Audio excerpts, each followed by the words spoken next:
let's say, about what happened that night than Lyle. And those are the personalities.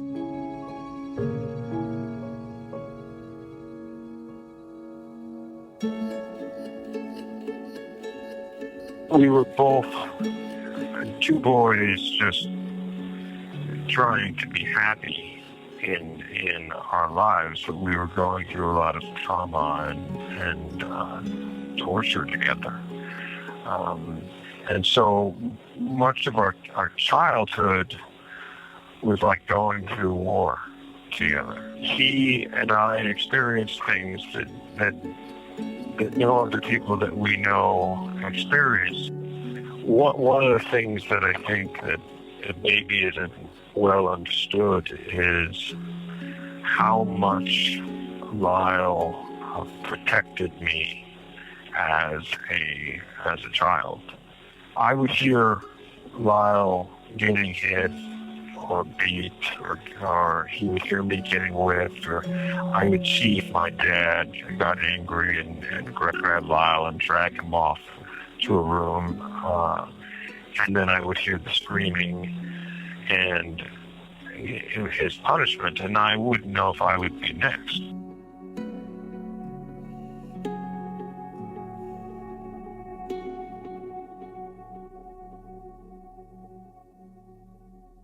Throughout this process, I've been struck by the voices of the two brothers.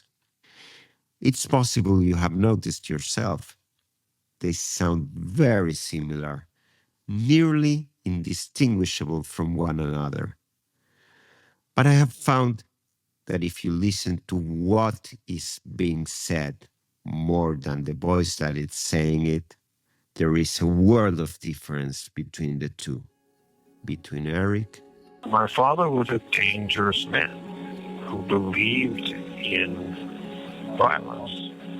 He loved us, but he believed that love needed to be earned. And Lyle. When you have a father like mine, I think you just sort of worship your father at that point. I always saw him as sort of larger than life, incredibly successful, domineering figure.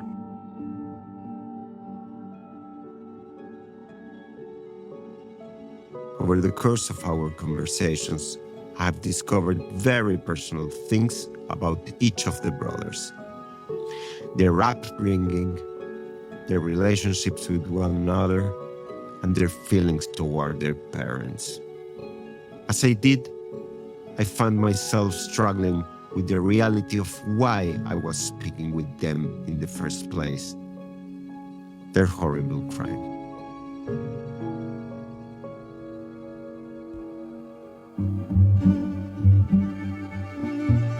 But the question of punishment is not where my interest lies. I want to know what could have driven them to commit such a crime in the first place. What does it take to push two young men so far past their breaking point that they spiral over the edge into a world where murder feels like the only way out? And what does it mean to reckon with that decision 30 years later?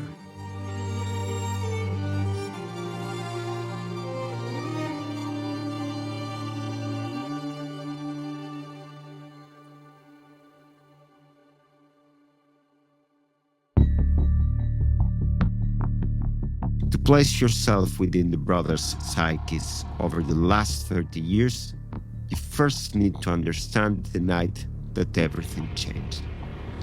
This memory, the murders, the night it all happened, was a subject that both brothers were very hesitant to open up about. From the outside, the Menendez family seemed to be operating as usual in the weeks leading up to the crime during the summer of 1999. Lyle had just gotten a condo in Princeton, New Jersey for university. And Eric was pursuing tennis at the highest levels, looking toward a future at UCLA. But underneath all that, the brothers started putting together a plan. a plan that would take the lives of both their parents and change the course of their own lives forever. It started days before with the brothers buying a pair of shotguns. But who had the idea of buying it? It wasn't a good idea. It was an insane idea. It was a horrible idea. That was a terrible idea, and I wish I could go back in time and undo that idea. I don't remember how it originated. We were just so afraid. We didn't know. I don't think we were thinking clearly, and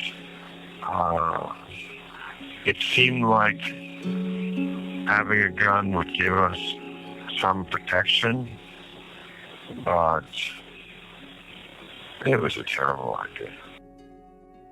In August, life inside the Menendez home began to spiral out of control. Only 2 members of the household during that time remained, so we only have their perspective. The other 2, who could speak to the story, are dead. Lyle never did open up widely to me about the days leading up to the murders. But Eric was willing to go there with me and shared where his mind was at in those days. I remember thinking during that week, that Friday and Saturday, how unsafe I was. At any time, Dad could have burst into the room. And the gun did not make me feel safer. I just knew that I was never going to allow my dad to come in the room and touch me again. That's the only thing that I knew for certain. In a way, I had made that. I had tried to make that decision before, when I was 17, and I had psyched myself up to say no, because I had beaten into myself that I was a coward, that I was